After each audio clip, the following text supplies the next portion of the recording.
बिस्मिल्लाहिर्रहमानिर्रहीम, अस्सलाम वालेकुम।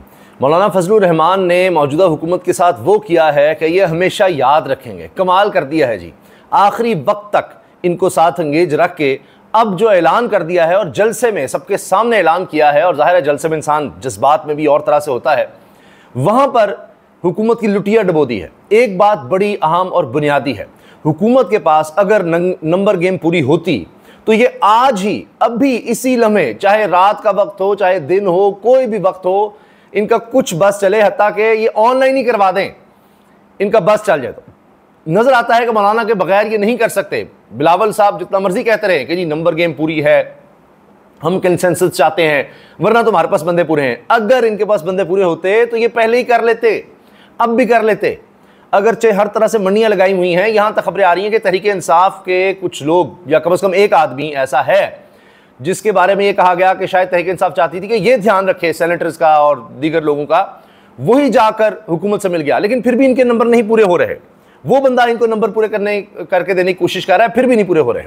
फजलुर रहमान साहब ने तो वो किया है कि उफ, यानी अब देखिए दिन भी कम रह गए हैं, अब नया काम शुरू हो गया है। अब बाज़ हलकों की तरफ से यह कहलवाया जा रहा है कि नहीं नहीं नहीं नहीं, जुडिशरी में तो कुछ नहीं होना था, ये ऐसे ही ख्वाजा आसिफ ने बेपरखी उड़ाई और बेवकूफ़ी में ये बात कर दी, कुछ भी नहीं होना था, फलां भी नहीं होना था। अब चीफ जस्टिस जो बनने वाले हैं मंसूर अली शाह साहब, उनके साथ पैचअप की कोशिशें कर रहे हैं कि अगर ये हमारी सारी नाकामी है और हमने पूरी कोशिश की आखिरी हद तक मंसूर अली शाह को माइनस करने की, काजी फैसल साहब को किसी तरह मजीद एक्सटेंशन या आईनी अदालत में ले जाने की, तो अब ये तो हमारी बड़ी बेइज्जती है। अब ये भी बात मैं आपको बता दूं, मौलाना साहब ने वाज़े कर दिया है, बड़ी वाज़े धमकी दे दी है कि अगर हमारे बगैर ज़बरदस्ती से कोई आईनी तरमीम की तो फिर अवाम पार्लियामेंट के अंदर तक जाएगी।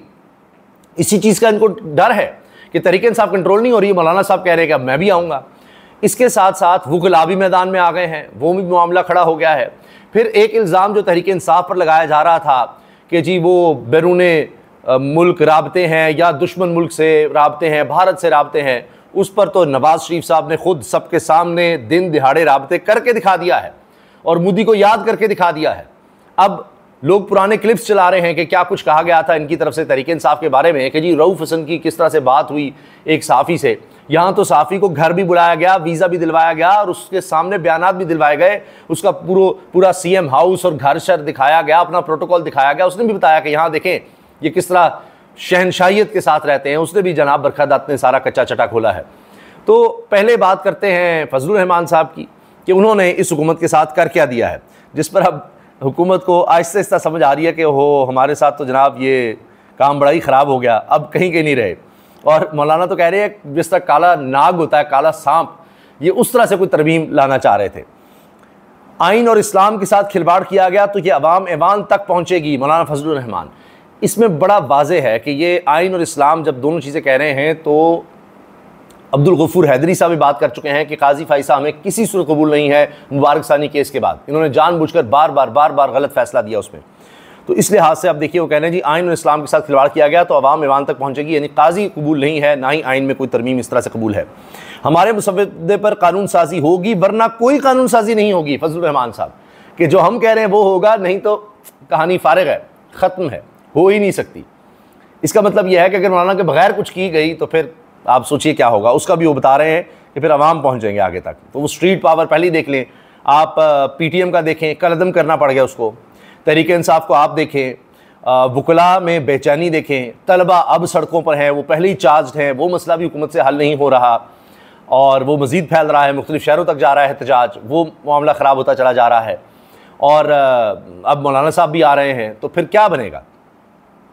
मौलाना फजलुर रहमान ने शहबाज शरीफ हुकूमत को कहा है कि शहबाज शरीफ तुम्हारे पास अक्सरियत नहीं। लें जी, वो कह रहे हैं शहबाज तुम फारिग हो, तुम्हारे पास अक्सरियत ही नहीं है। शहबाज शरीफ तो फारिग क्या है, अब तो ये कहा जा रहा है शहबाज शरीफ साहब के जो बॉस हैं उनके नीचे फिर बॉस हैं और फिर शहबाज शरीफ की बारी आती है। शहबाज शरीफ के तो बहुत से बॉस हैं और मोहसिन नकवी बॉस हैं जी। ये मैं नहीं कह रहा, नुसरत जावेद साहब ने कहा है, वो मैं आपको सुनवा भी दूंगा। इस्टेब्लिशमेंट ने इलेक्शन में धांधली की, कहते हैं हम पर इल्ज़ाम ना लगाएं। मैंने कहा सियासत में काली दाढ़ी के साथ आया था, आज सारी सफ़ेद हो गई, अब आपके बगैर दूसरा कोई धांधली कर ही नहीं सकता। फजलुर रहमान साहब ने ये बयान दिया, ये सुनिएगा। कल इस्टेब्लिशमेंट ने इलेक्शन में धांधली की, फिर कहते हैं जी आप हम पर इल्ज़ाम न लगाएं, हमने तो कोई धांधली नहीं की। ये अब इस्टेब्लिशमेंट को बराह रास्त बुला रहे हैं कि जी इस्टेब्लिशमेंट ने कहा जी हमने धांधली नहीं की।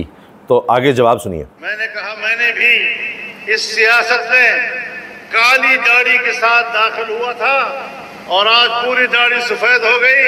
ये सारे तमाशे हमेशा मेरे सामने से होते रहते हैं। आपके बगैर दूसरा कोई धांधली कर ही नहीं सकता। और भरा मजमा है, भरा मजमा है, भरा मजमा। हुकूमती रहनुमाओं ने घर आकर वोट मांगा, पूछा किस चीज को वोट दूं, मुसव्विदा तो दें। आधी रात को काले लिफाफे में काला मुसव्विदा मिला। देखिए काले लिफाफे में काला मुसव्विदा, जिसमें आइन, अदालतों, इंसाफ, बुनियादी हुकूक की तबाही थी। इसे नाकाम बना दिया मौलाना फजलुर रहमान। आईनी तरमीम पर मैंने जो तजवीज़ दी तो सब मेरे घर आकर बैठ गए कि हमें वोट दो। जिनके पास कोई मुसव्विदा नहीं था वो भी हमसे वोट लेने आए थे। रात के अंधेरे में काले शॉपर में मुसव्विदा आया तो इसमें अवाम के हक सल्ब करने की कोशिश थी। हमने इस मुसव्विदे की मुखालफत की और ये हुकूमत वो आइन मंजूर नहीं कर सकी। फजलुर रहमान साहब उसका क्रेडिट ले रहे हैं और आगे भी कह रहे हैं जी हम मंजूर नहीं इस तरह से होने देंगे। अब ये इशारा भी दे रहे हैं कि हुकूमत के अपने पास मुसव्विदा नहीं था और वो सबूत भी सामने आए, वो भी कहीं से उठा कर ले आए। अच्छा, इमरान खान से पीटीआई रहनुमा और बहन की मुलाकात करवाने के लिए मौलाना फजलुर रहमान का वज़ीर दाखिला मोहसिन नकवी से रब्ता। मौलाना फजलुर रहमान के रब्ते के बाद मोहसिन नकवी ने तिब्बी मुआयना करवाने की पेशकश की। यानी फजलुर रहमान साहब इस हद तक एक्टिव हो चुके हैं अब तहरीक इंसाफ के लिए। ये इमरान खान आप हमारे साथ आप हमें वोट दें। मैंने कहा किस चीज को वोट दूं? कि वो जो आपने कल तकरीर की थी हम तो उसी बात करते हैं। तो मैंने कहा फिर तफसील तो बताओ ना, तुमने लिखा क्या है? ये देखिए एक एक राज खोद रहे हैं मौलाना साहब, लुटिया डुबो दी हुकूमत की और बड़े जलसे में। कानून का मसौदा कहाँ है? हजारों का जलसा है। कानून का मसौदा उनके पास नहीं था और तरमीम ला रहे थे। कानून का मसौदा था नहीं और तरमीम ला रहे थे, ये मौलाना फजलुर रहमान साहब ने कहा है। अच्छा, अब मौलाना अब्दुल गफूर हैदरी जो इनके सबसे अहम मौलाना फजलुर रहमान साहब के बाद लीडर हैं, वो कहते हैं इलेक्शन में मायूस हो चुका हूँ। मौलाना फजलुर रहमान से मुतालबा करता हूँ कि हम इनकलाब और मुज़ाहमत की तरफ जाएँ। जालिमों के खिलाफ मुज़ाहमत करनी चाहिए। नहीं जी, अब आ जाइए शहबाज शरीफ साहब के बॉस पर। मैं इंतहाई जिम्मेदारी के साथ कह रहा हूं कि शहबाज शरीफ मोहसिन नकवी के मातहत काम करते हैं। मातहत, शहबाज शरीफ मातहत हैं, ठीक है। जिस तरह एक मुलाजिम होता है या नौकरी कर रहा होता है किसी के अंडर, तो बॉस कौन है जी? मोहसिन नकवी।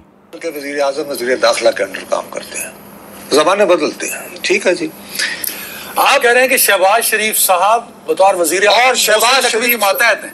ये देखें, अदनान भी आगे से फिर ज़रा तरीके से सवाल करते हैं और फिर क्या नुसरत जवेद साहब भी अपने अंदाज से जवाब देते हैं। मैं इंतहाई जिम्मेदारी से कह रहा हूँ ये बात कहने के बाद अपने चेयरमैन पीसीबी जो है जी उन्हीं के अंडर काम करते हैं जी शहबाज शरीफ साहब।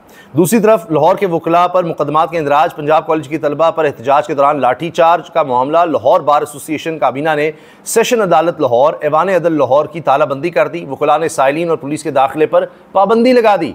अंदाज़ा लगाइए जी, इसकी वीडियो और तस्वीर भी आ गई हैं।